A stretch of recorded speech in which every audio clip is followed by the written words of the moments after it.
This may set the record for the world's youngest podcast host. Look who's here! You're going to Disney World? Mm, Are you a little excited or a lot excited to go to Disney World? I like it. A lot. What are you most excited? Pasta. Press the button.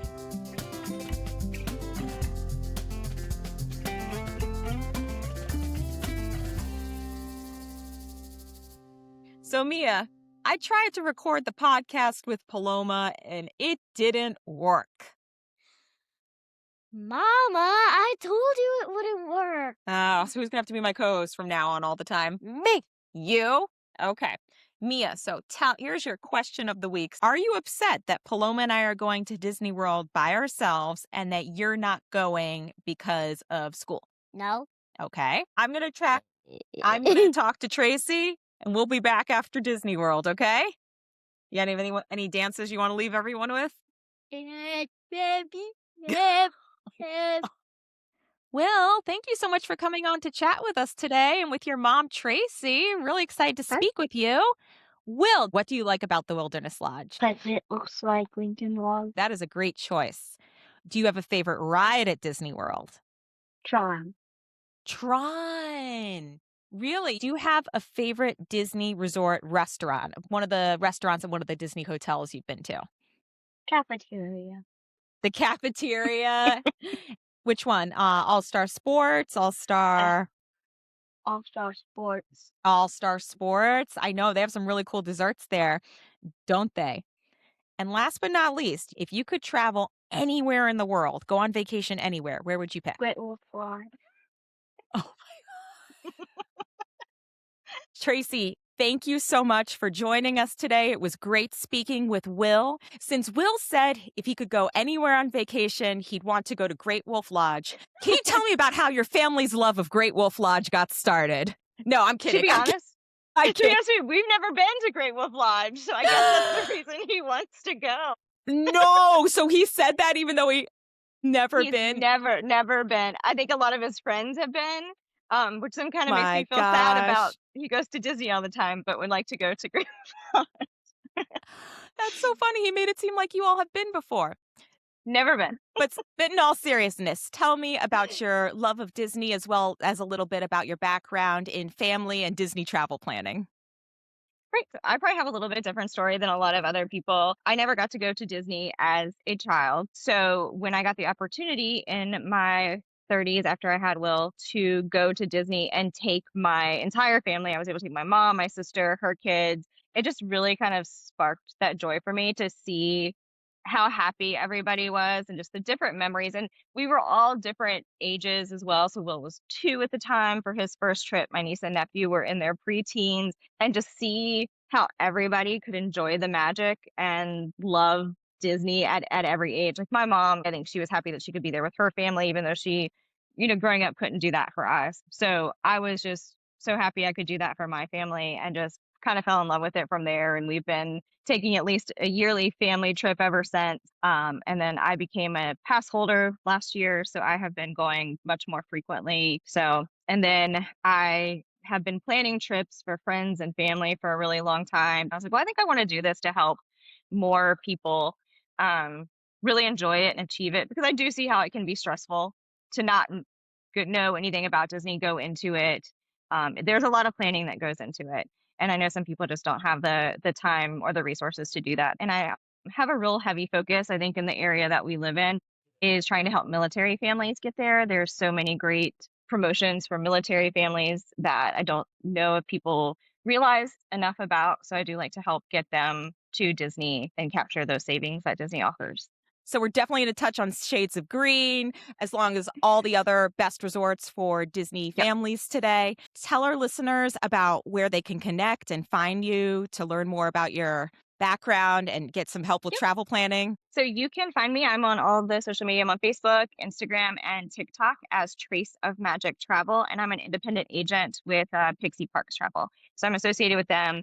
But you can find me on Trace of Magic Travel, and a link to my website that I just launched last week as well is located there. So lots of information about how to contact me there and get started on a quote or just a consultation. So let's jump into Disney resorts as a whole, big picture, Yep. what should families with young kids think about when they're starting to look at Disney resorts? So really young kids, I always say convenience because you do not want to be folding that stroller up all the time to get to get on a Disney bus. So I really for younger families with, little kids who are still in strollers, I highly encourage a monorail resort or the Skyliner. If you're on the monorail, you have this easy access to Magic Kingdom and to Epcot. And then on the Skyliner resort, you have access to Epcot and Hollywood Studios. So you're only taking a bus occasionally to get to some of the other parks, and it kind of minimizes that. Also, having that ability to quickly get back to your room when you need to take naps or take that break is, I think, really important. So Mhm. you're not stressing to get everybody back and before there's a meltdown.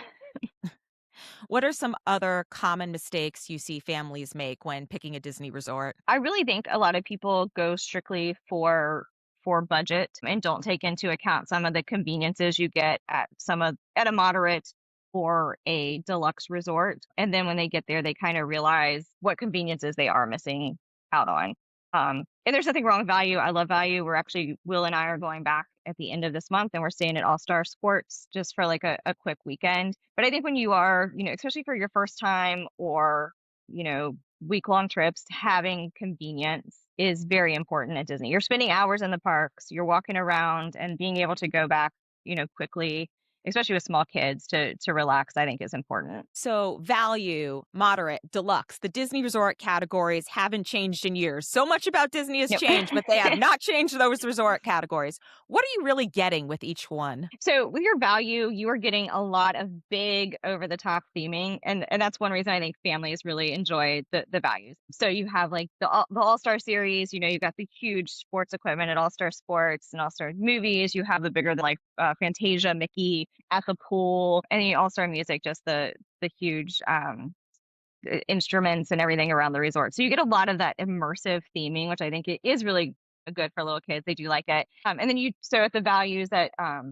try to steer people more towards, especially with younger kids, it's like art of animation. You're getting that big theming, but access to the Skyliner and stuff like that. With moderates, you are getting a little bit more elevated feel. Every resort has a food court somewhere to eat. Um, but at the moderates, you kind of get a little more elevated feel. There's maybe like a coffee bar, and then versus just getting coffee from, the drink stand, say for like the French Quarter, you're getting Scat Cat's Cafe, you're getting the famous Mickey beignets, better pools, you get a little bit bigger pool, usually slides. Once you get to the deluxe, that's where you're really getting your convenience. So you got, all the deluxe resorts over in the Magic Kingdom area. You're on the monorail, or if you have a boat with easy access to Magic Kingdom. They're they tend to be, they are a little bit bigger, but you're getting better restaurants.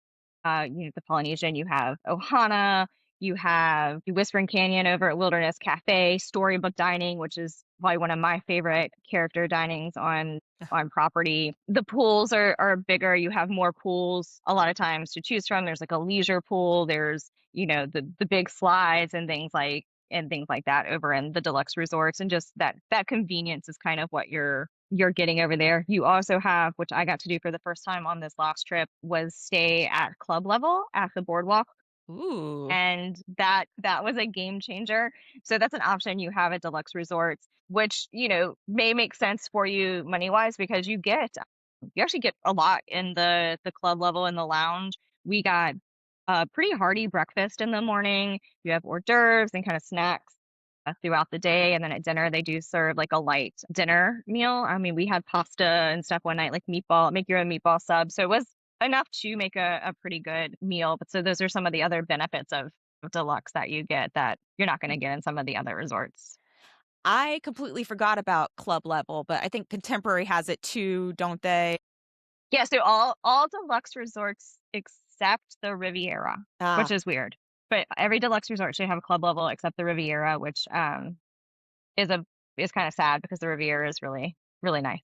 and that's their newest one too. It's odd they didn't think of that. Who do you think club level is for? So I think it's for anybody, honestly. After going this time, I went with a bunch of other agents, and it was really nice kind of as adults because you can enjoy kind of that relaxing environment. But I also had to work while I was there, which was also nice. It gave me a nice, quieter space Hmm. to work, but have access to drinks and snacks, and then the ability to just hop out to the parks when I wanted to. But I think for families, it's really nice too because you do have that food. So, if you're not getting a dining package or you're worried about snacks and things like that in the parks, you could really cut down on those outside of expenses, staying club level and eating, getting up and having breakfast at the club, coming back midday for your snacks, and then grabbing, something quick for dinner there before heading back to the parks. All right, Tracy. So are you ready for a little Disney Resort rapid fire? Go for it. All right. Best Disney Resort for infants and toddlers. Oh gosh. For infants and toddlers, I would say somewhere on the monorail, and I would honestly say the Polynesian. They have a great little splash pad for toddlers. You have the pool, and you're right on the monorail. Best Disney Resort for the elementary school age. The All Stars for elementary school age. Will loves All Star Sports. I think because at that time they're kind of still into the theming. Absolutely. That's a great point. Best resort for preteens. Going back to the Deluxe, I would honestly say the Boardwalk or somewhere on like the Beach Club, somewhere in the Epcot area.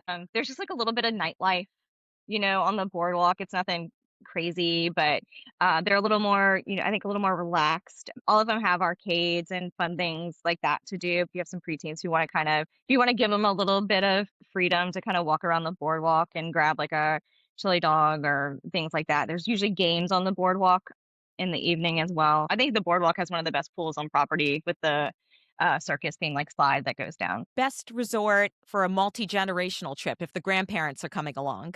I really enjoy the French Quarter. I would say that that is great for multi-generational, is one of my absolute favorite resorts, honestly, for anybody. It's a little slower pace. It's smaller than all of the other moderate resorts. It's a little more quieter. You can get rooms, close by each other, and it's easy access.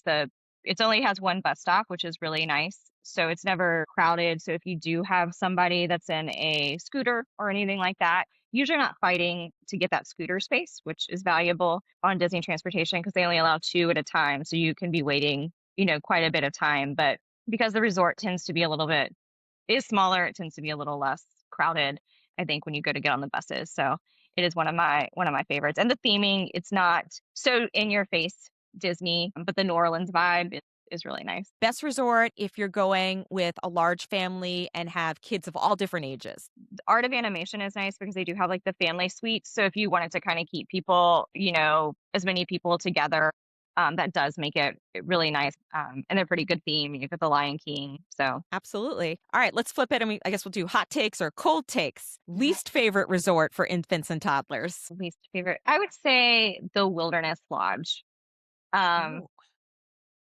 it is a beautiful resort, but I don't think for like infants and toddlers there's as much there as some of the other resorts or as much fun. Like I said, the Polynesian, you got splash pads, it's gorgeous. The pools are nice at Wilderness, but I just think that they're a little more It's geared more of an towards adult some vibe. bigger kids. Yeah. And your only transportation there, your option is the boat to Magic Kingdom, and then everything else you're going to be taking the bus. I definitely could see that. Resort you'd avoid with the elementary school kids. I would say Coronado Springs, which I would just avoid on the on the most anyway. It kind of gives you that corporate feel. There is a conference center to it. I know some of the other resorts do have a conference center, but I just feel that Coronado Springs is very stark and And we kind can of just say it too. It's got the long bus route. It's no yeah, secret. it It's does. not a It's horrible. It's the worst. It's the worst Yes. worst route. There's nothing else on it. It's just It's a not. gorgeous hotel. The bus route adds 20 minutes to whatever park you're Oh, it trying to go does. to. Yeah. I think I know what you're going to say for this one, but resort to avoid with preteens. Oh gosh. I would say some of the All Stars or things like that Yep. are just kind of kitschy. I mean, the pools are nice, but I don't think they're as exciting for preteens. There's usually no slides or anything Mhm. like that. It's definitely a younger feel. And lastly, if the grandparents are coming, which Disney resorts would you steer clear from? Clear from Fantasy. I would say again some of the All Star resorts, just because they are a little smaller. Don't have they are a little more chaotic. No, these are really great points to all be thinking about. But let's switch it. When is it a good scenario to stay off Disney property when you're coming to Disney World? So I think it's a good scenario to stay off property if you have a large family, and I think if you're staying for a longer period of time, because when you are staying off property, you do have to take into account getting to and from the parks. A lot of times, some of the other off property resorts do charge you have a parking fee plus a resort fee that you're paying Hmm. them, and you're going to have to pay to park on once you get on Disney property. So you're paying double. But if you are staying for a long period of time and you plan to do a little bit more outside of the Disney bubble, I think then it's a good option to stay off. Or if you have a large family and you all want to stay together, um, and are planning on utilizing some of those other features, if you're doing like an Airbnb, utilizing the kitchen and stuff like that, if that's something you need. You mentioned staying off property for large groups, and there's a lot of buzz around Evermore. Is that a resort you typically recommend, or what are the property resorts you typically recommend for young families? So if I'm recommending an off-property resort, they're still going to be tied to Disney in some way. So like a Good Neighbor Hotel. So a lot of hotels over in the Disney Springs area, I would recommend like Dury Plaza. I think it's really good for families if they want to stay in that area because it's kind of like we were discussing the club level. They have their own kind of like club level where they offer drinks in the evening and like light dinners and things like that. So it's a nice option, and you still get some of the Disney perks because I do think their breakfast they have Mickey waffles. Okay, excellent. Tracy, thank you so much for coming on today. It was so much fun to relive both of our Disney memories together. Before we let you go, we'd like to wrap up with a little game we call Final Boarding Call, some quick hit questions to wrap up the episode. Let's start with if you were going by yourself tomorrow, which Disney resort are you staying at? I'm staying at the Grand Floridian if I'm going by my by There. myself. I am going to enjoy being pampered and maybe even head over to the Grand Floridian Spa and take advantage of that. Absolutely. What is your Mhm. must pack travel essential for a Disney World trip? It is going to be a fuel rod, and I have one right here. Oh, really? What is that? You have to have this. So it is a portable charger. So you plug in here, but they are swappable in the parks, and you can get them on Amazon before you go to the park. Usually you can get like two of them. And Amazon usually has them on sale. So you're going to pay less on Amazon. You'll see several little Cuzaks within the gift shops in your resorts and stuff where you can just swap it for free. So when it dies and you're in the park, you just go get a new one. They are rechargeable. You can take it back to your room and Hmm. charge it. But when you're in the park and it dies and you need to charge your phone, it's right there. It's super small. You can put it in your bag and go. So I have several of these floating around and they go to with us I every saw time. those So and now I know what they are. This is yes, fantastic. I'm it learning is so much today. very important. You can even swap them in the Orlando airport, but I do think they Yes. charge you $1. So Mhm. if you're headed to, directly off the plane and you need to charge it or something and you have one, you can swap it for $1 in the airport. Absolutely. Best meal you've had at Disney World? Storybook dining. And I know that that's not Really? everybody's favorite because I liked it because the food is different Hmm. than a lot of other places. And it's a little the dishes are unique and the presentation is really really fun how they Hmm. present all the food, and then your dessert you get the heart from the evil queen that Right. they bring out, and it's like smoking and stuff. I The think theming that's one really of is my favorite meals. fantastic there. Yeah, it's great. What is the destination you recommend most for young families that's not Disney World? I would say just a beach vacation, something that Okay. is local and drivable for you. So for in my case, it would be the Outer Banks. We do that Mm. every year and have done it ever since my son was little. And last but not least, if you only had the budget for one in 2026, are you picking a Disney World vacation or a Disney cruise? A Disney cruise, hands down. Like Oh, I love Disney World, but just Disney cruise is just book it, set it, and forget it. You don't have to worry about anything. You don't have to pick where you're having dinner. You don't have to worry about getting up early to go to the parks and rope drop. It's and great. arguably there is a better value there because your Yes. hotel room, your food is all included in that fee. Yep. Yeah. Your drink. Most, a lot of other cruise lines don't give you the soft drinks. Soda. So all your soft drinks are included. Room service, which is a huge perk because you'll find me ordering wings and chicken strips at midnight after we Mhm. get back to the room. Um, so just I absolutely love a Disney cruise, and just the staff. Everybody is amazing. Yes, absolutely. Tracy, love and safe travels. Thank you so much again. Thank you. Produced by Kids Travel Tales. Kids Travel Tales podcast is independently produced and not affiliated with any company, organization, or product mentioned in this episode.